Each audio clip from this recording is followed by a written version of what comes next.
السلام علیکم ورحمۃ اللہ۔ میرا مفتی صاحب سے سوال یہ ہے کہ ایک شخص کی بیوی کا انتقال ہو جاتا ہے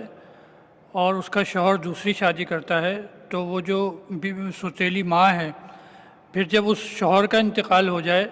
تو ہمارے معاشرے میں یہ چیز عام ہے کہ اس کو جائیداد سے حصہ نہیں دیا جاتا، تو ہمارا دین اس متعلق کیا کہتا ہے، ارشاد فرما دیں۔ وعلیکم السلام ورحمۃ اللہ۔ اچھی جانب آپ نے توجہ دلائی۔ یہ ہمارے معاشرے میں بے شمار برائیاں جنم لے چکی ہیں، جن میں سے ایک برائی یہ بھی ہے کہ ہمارے معاشرے میں جس کا جو حق ہے وہ حق نہیں دیا جاتا، وہ چاہے وراثت کا حق ہو یا چاہے کوئی دوسرا حق ہو۔ اور یہ عرف عام میں یہ کہاوت بھی کہی جاتی ہے کہ ہمارے خاندانوں میں کہ بھئی بہن اور بیٹی کے گھر کا پانی نہیں پیتے، تو پانی پینا بالکل جائز اور حلال ہے، لیکن حصہ کھا جانا جائیداد کا یہ بالکل حرام ہے۔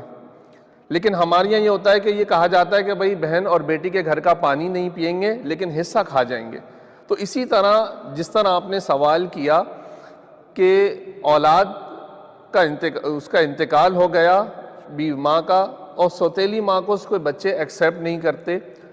تو کیا ہے کہ وہ سوتیلی ماں ہے لیکن پھر بھی باپ کی منکوحہ ہونے کی جہت سے ان کا ادب اس پر لازم ہے اولاد پر۔ پھر دوسری بات یہ کہ شریعت مطہرہ نے اس کا حصہ رکھا ہے، کیونکہ سوتیلی ماں کا تو کوئی حصہ نہیں، لیکن وہ باپ کی منکوحہ ہونے کے سبب اس کا حصہ بدستور بیوی ہونے کے اس کو حصہ ملے گا، اور شریعت مطہرہ میں اس کا حصہ یہ رکھا گیا ہے۔ چنانچہ قرآن کریم کی سورہ نساء کی آیت نمبر 12 میں اللہ تبارک و تعالیٰ نے ارشاد فرمایا کہ اگر تمہاری بیویاں ہوں اور تمہارے مال میں سے ان کے لیے حصہ ربع ہے، یعنی 1/4 حصہ ہے اگر اولاد نہ ہو، اور اگر اولاد ہو تو پھر سمن یعنی 8واں حصہ ہے۔ تو یہ شریعت کا حکم ہے، اور یہ شریعت کا حکم اللہ تبارک و تعالیٰ کی جانب سے ہے،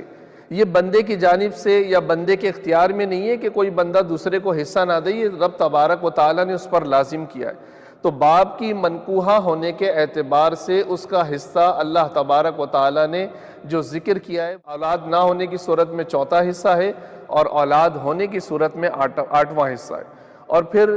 جو حصہ